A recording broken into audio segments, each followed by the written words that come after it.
Você já parou para pensar que o roteiro do nosso tempo, com todas as suas crises e confusões, pode ter sido escrito há quase 3.000 anos? E se eu te dissesse que um antigo profeta, observando a decadência de sua própria nação, descreveu com uma precisão assustadora a sociedade em que vivemos hoje? O mundo parece de cabeça para baixo. Aquilo que antes era considerado certo, hoje é questionado. O que era vergonhoso, agora é celebrado. Vivemos em uma era de caos moral, e a Bíblia nos alertou sobre isso. Mais especificamente, um homem chamado Isaías. Para entender a força de suas palavras, precisamos voltar no tempo. Imagine o reino de Judá, cerca de 800 anos antes do nascimento de Cristo. Uma nação que conhecia Deus, que tinha o templo ou os sacerdotes, os sacrifícios. Uma nação que, aos olhos de muitos, parecia espiritualmente segura. Mas por baixo dessa superfície de religiosidade, a podridão se espalhava. Foi nesse cenário que Deus levantou Isaías, cujo nome significa "O Senhor é salvação". Sua missão era arrancar a máscara da hipocrisia e expor a verdadeira condição do coração do povo.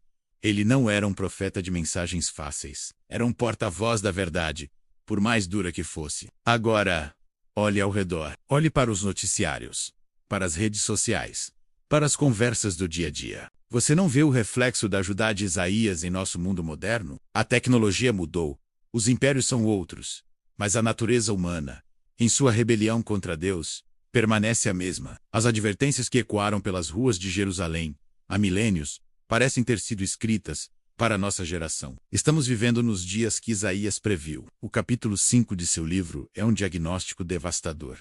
E começa com uma série de ais. É como um lamento divino sobre a humanidade. E o primeiro deles é, talvez, o mais chocante e o mais atual de todos. Ele diz: ai dos que ao mal chamam bem, e ao bem, mal, que fazem da escuridão luz, e da luz, escuridão, que fazem do amargo doce, e do doce, amargo.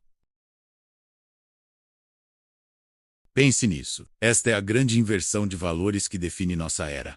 A mentira é chamada de narrativa. A promiscuidade é chamada de liberdade. O assassinato de inocente no ventre é chamado de direito. A rebelião contra a ordem criada por Deus é chamada de progresso. Por outro lado, a verdade bíblica é rotulada como descarço do Gil. A pureza é vista como repressão. A justiça divina é chamada de intolerância. A própria fé é ridicularizada como algo antiquado e ignorante. Estamos exatamente no cenário que Isaías descreveu.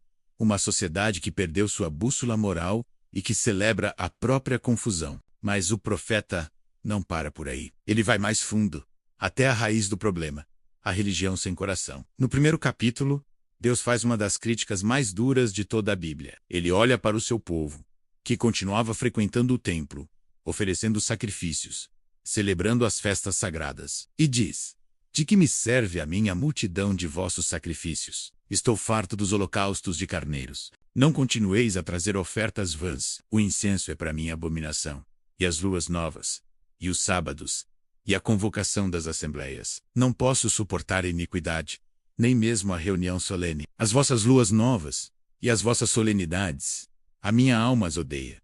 Já me são pesadas, já estou cansado de as sofrer. Que palavras terríveis! Deus estava dizendo: parem com o teatro. Ele não queria os rituais, os cânticos, as cerimônias.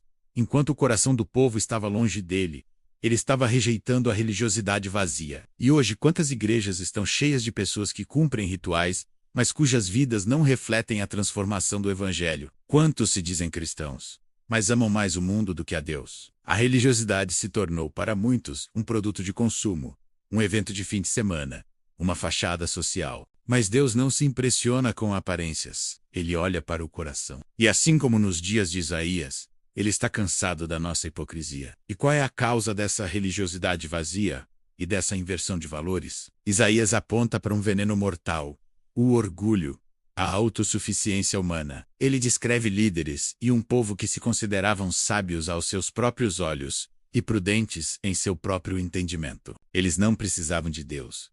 Eles tinham sua própria sabedoria, sua própria força, sua própria justiça. Essa é a essência do humanismo secular que domina o pensamento moderno. A crença de que o homem é a medida de todas as coisas, que podemos resolver nossos próprios problemas, definir nossa própria moralidade e criar nosso próprio paraíso na terra, sem nenhuma necessidade de um criador. Esse orgulho é uma declaração de independência contra Deus. É o eco da primeira tentação no Éden: sereis como Deus. E Isaías adverte que esse orgulho precede a queda. Ele profetiza um dia em que a altivez do homem será humilhada, e a soberba dos homens se abaterá.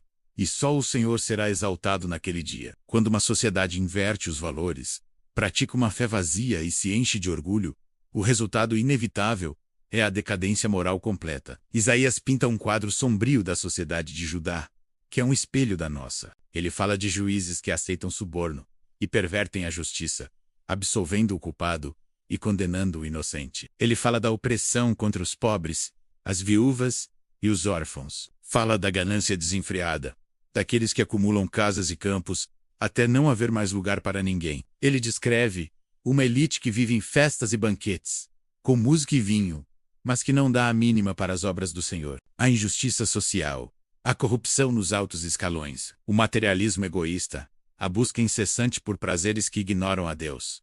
Nada disso é novo. Isaías viu tudo isso e denunciou. Ele mostrou que o pecado não é apenas um ato individual, mas algo que infecta e destrói toda a estrutura de uma nação. E quando a justiça é abandonada e os mais vulneráveis são explorados, é sinal de que o juízo de Deus está próximo. Nós lemos essas palavras e reconhecemos nosso mundo. A semelhança é inegável e é assustadora. As profecias não são apenas relatos históricos, são espelhos que revelam nossa verdadeira condição espiritual. E se os alertas que Isaías fez à sua geração se encaixam tão perfeitamente na nossa, o que dizer sobre as consequências que ele profetizou? Isaías advertiu que, por causa de toda essa rebelião, Deus entregaria o seu povo ao caos e ao juízo. Ele usou metáforas terríveis: uma vinha que seria pisoteada, uma cidade que ficaria desolada, um povo que seria levado cativo. Ele não estava brincando, e a história confirma que tudo aconteceu como ele disse. A questão que fica para nós é: se estamos repetindo os mesmos pecados de Judá, por que esperaríamos um destino diferente? Os sinais que vimos até agora são apenas a ponta do iceberg, o tremor que antecede o terremoto. Isaías descreveu um juízo iminente com uma clareza que nos deixa sem fôlego, e a parte mais severa de sua advertência revela sinais que ainda estão por se desdobrar diante dos nossos olhos. Isaías não só previu a rebeldia e o afastamento de Deus, ele também falou de um juízo inevitável para uma sociedade que chama o mal de bem e o bem de mal. Olhe ao seu redor. A confusão de valores, a inversão de princípios. Não é exatamente isso que estamos testemunhando todos os dias? O profeta descreve uma escuridão que cobre a terra, um resultado direto das nossas próprias escolhas. Pense na polarização extrema, na busca incessante por prazeres vazios, na forma como a verdade se tornou relativa. Parece que estamos vivendo em uma névoa densa, onde o certo e o errado perderam seus contornos. Isaías viu isso há milhares de anos. Ele nos alertou que quando uma nação vira as costas para Deus, as consequências são certas. As fundações morais começam a ruir e a sociedade se desintegra por dentro. E esse não é um retrato apenas de Israel antigo. É um espelho do nosso século XXI. Estamos colhendo os frutos de uma semeadura de indiferença espiritual. Mas, e aqui está o ponto crucial, em meio à advertência sombria do juízo, Isaías acende uma luz poderosa de esperança. Ele não nos abandona no desespero. Pelo contrário, ele aponta para uma solução divina, uma intervenção que mudaria para sempre o curso da história da humanidade. E essa esperança tem um nome. Vamos mergulhar juntos no capítulo 53 de Isaías. Aqui, o profeta pinta o retrato mais comovente e detalhado do Messias, o servo sofredor. É uma imagem que desafia toda a lógica humana. Ele descreve alguém que seria desprezado e rejeitado pelos homens, um homem de dores, que conhecia o sofrimento como ninguém. Alguém que levaria sobre si as nossas enfermidades e as nossas transgressões. Imagine a cena. O profeta, inspirado por Deus, escrevendo essas palavras 700 anos antes de Jesus caminhar sobre a terra. Ele não está falando de um rei conquistador com exércitos e poder terreno. Ele está descrevendo um Salvador que venceria através do sacrifício, um cordeiro levado ao matadouro, que não abriria a sua boca. Centenas de anos depois, essa profecia se cumpriu em cada detalhe na vida, morte e ressurreição de Jesus Cristo. Ele foi rejeitado pelo seu próprio povo. Ele foi traído, humilhado e acusado injustamente. Ele sentiu a dor da separação e do abandono. Tudo o que Isaías escreveu se materializou na pessoa de Jesus. E chegamos ao coração da mensagem. No versículo 5 de Isaías 53, guarde estas palavras. Mas ele foi transpassado por nossas transgressões, moído por nossas iniquidades. O castigo que nos traz a paz estava sobre ele, e pelas suas pisaduras fomos sarados. Vamos analisar isso. Transpassado por nossas transgressões. Nossos erros, nossas rebeldias, nossos pecados, foram eles que cravaram os pregos em suas mãos e pés. Moído por nossas iniquidades. A angústia que ele sentiu no Getsêmani, o peso do pecado do mundo sobre seus ombros, foi por nossa causa. O castigo que nos traz a paz estava sobre ele. A justiça de Deus exigia um pagamento pelo pecado. E esse pagamento era a morte, a separação eterna. Mas Jesus tomou o nosso lugar. Ele recebeu o castigo que era nosso, para que pudéssemos ter paz com Deus. Uma paz que o mundo não pode dar e não pode tirar. E finalmente, pelas suas pisaduras fomos sarados. As feridas de Jesus se tornaram a nossa cura. Cura para a culpa, para o medo, para o vazio existencial. Cura para a alma ferida pelo pecado. Isaías 53, versículo 5, não é apenas um texto antigo. É a crônica da nossa salvação. É o plano de resgate de Deus para a humanidade, revelado séculos antes de acontecer. O caos, a angústia e o vazio que marcam a nossa geração não são o fim da história. Eles são, na verdade, os sintomas de um mundo que se esqueceu do seu Criador e do seu Redentor. A dor que sentimos, coletiva e individualmente, é o grito de uma alma sedenta por algo que só Deus pode oferecer. A solução, portanto, não está em novas filosofias, em avanços tecnológicos ou em programas políticos. A solução está em um retorno sincero e humilde, aquele que foi ferido por nós. A cura para a humanidade, a cura para a sua vida, está em reconhecer o sacrifício do servo sofredor e aceitar o caminho de volta para Deus que ele abriu na cruz. A profecia de Isaías é, ao mesmo tempo, um diagnóstico preciso e uma receita infalível. É um espelho que nos força a encarar nossa condição perdida e, ao mesmo tempo, um mapa que aponta para a única saída, para a única esperança real e duradoura: Jesus Cristo. A escolha de permanecer na sombra da confusão e do desespero, ou caminhar em direção à luz da verdade e da cura, continua sendo nossa. Deus não força ninguém, mas ele estende o convite a todos. A profecia foi cumprida. O preço foi pago.